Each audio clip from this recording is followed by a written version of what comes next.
Lettre 23. Cher père, au moment où je finissais ma dernière lettre, nous arrivait la triste nouvelle que Lazare, le frère de Marie et de Marthe, était sérieusement malade. Elle nous fut apportée par Eulèque, notre esclave gibéonite, qui nous en fit part les larmes aux yeux. Marie et moi, nous nous mîmes aussitôt en route pour Béthanie. Quoique nous sachions bien que nous ne pourrions pas être d'un grand secours à notre cher ami, nous espérions toutefois pouvoir le réconforter par notre présence. « Sais-tu, Eulèque, de quoi il est malade ?» demanda Marie au moment où nous nous approchions du mont des Oliviers. « Non, je ne sais pas, répondit Eulèque hochant la tête. Il était à peine revenu de la ville où il avait été occupé toute la semaine à recopier les 5 livres de Moïse. Un des officiers de Pilate devait lui donner pour cela une grosse somme d'argent. « Comment se nomme ce chef romain qui désirait avoir nos 5 livres ?» demandai-je, devinant presque qui c'était. « Émilius, le noble romain qui, à la dernière fête de Pâques, a embrassé notre foi. » Je me réjouis de cette nouvelle, cher père, car cela me donnait la preuve du désir persistant d'Émilius de connaître à fond notre sainte loi. Eulèque continua. Il s'est surmené afin de terminer rapidement cette copie, travaillant jour et nuit, sans prendre un instant de repos. Aussi, en rentrant à la maison, tomba-t-il sans connaissance sur le sol, après avoir posé sur la table le rouleau qu'il tenait à la main. On le releva, il était dévoré par la fièvre et ne reconnaissait personne. « Pauvre Lazare !» nous écriâmes-nous, remplis de compassion pour le malheur de nos amis, et nous pressâmes nos mules pour arriver plus vite. Au bout d'une demi-heure de marche, nous nous trouvions en vue de Béthanie et nous perçûmes la demeure de Lazare. Marie était là nous attendant. Aussitôt qu'elle nous aperçut, elle nous fit signe de la main.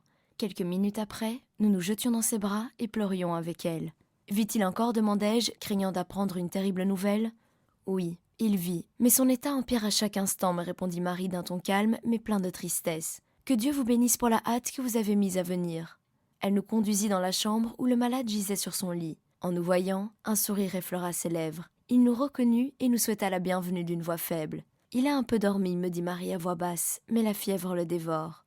Maintenant encore, il ferme les yeux et semble reposé. Mais son sommeil est agité, comme vous voyez.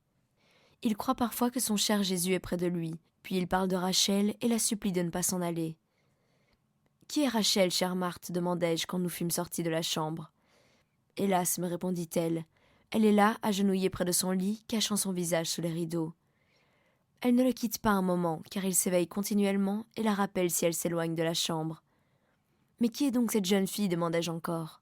« C'est la protégée de notre bien-aimé frère, » répondit Marthe. « Asseyez-vous sous la vigne, je vais vous raconter son histoire. Tu sais, ma chère Adina, que Lazare est scribe au temple et que son travail pourvoit à ses besoins et aux nôtres. Il y a quelques semaines, il travaillait seul un soir dans une chambre du temple, occupé à terminer un écrit pour le noble Émilius, qui désirait l'avoir le plus tôt possible et offrait pour cela une somme considérable. Il fut tout à coup tiré de son travail par un cri d'angoisse, poussé par une jeune fille qui pénétra dans la chambre, paraissant fuir un terrible ennemi. En l'apercevant, elle courut vers lui, se jeta à ses pieds et le supplia de la protéger. Étonné et ému, il lui promit, et à peine avait-il répondu, que le grand prêtre pénétra à son tour dans la chambre. Son visage était rouge de colère et sa voix tremblait de rage quand il demanda à mon frère de lui livrer la jeune fille. « Non, Rabbi Anne, » répondit mon frère courageusement. « Si une colombe fuyant l'épervier cherchait refuge dans mon sein, je la protégerais. À plus forte raison, le ferais-je pour une fille d'Abraham, et il se plaça devant elle. « Oses-tu la protéger contre moi ?» hurla Anne furieux. « C'est mon enfant, une fille désobéissante, indocile. Ne te mets pas entre moi et elle, jeune homme, ou je te fais enfermer dans la plus profonde cellule du donjon de David. » « Oh, sauve-moi !» cria la jeune fille quand Anne voulut la saisir. « Je ne suis pas sa fille, je suis la fille de Rabbi Lévi qui m'a confiée à la garde de ce prêtre infidèle. Il a en main mon héritage et veut me faire épouser un grec, un des chefs de l'armée romaine, qui lui a offert pour cela beaucoup d'argent.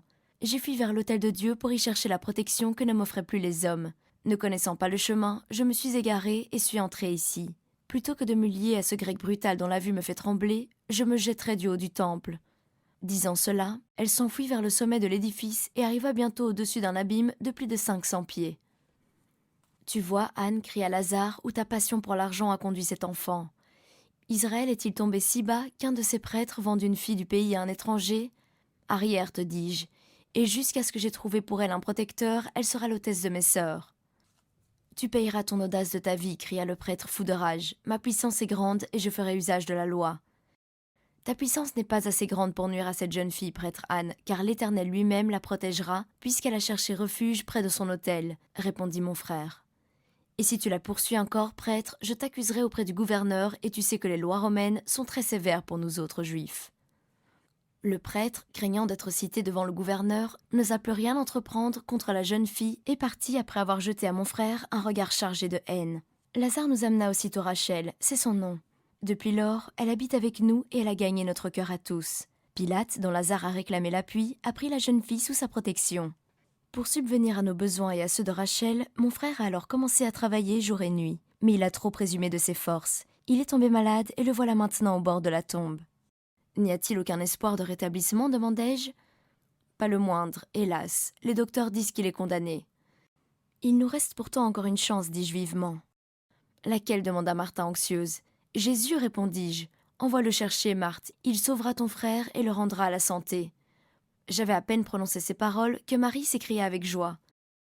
Oui, Jésus a la puissance de le guérir et Jésus l'aime. S'il apprend son état, il se hâtera de venir. Elle traça immédiatement ces mots sur un morceau de parchemin.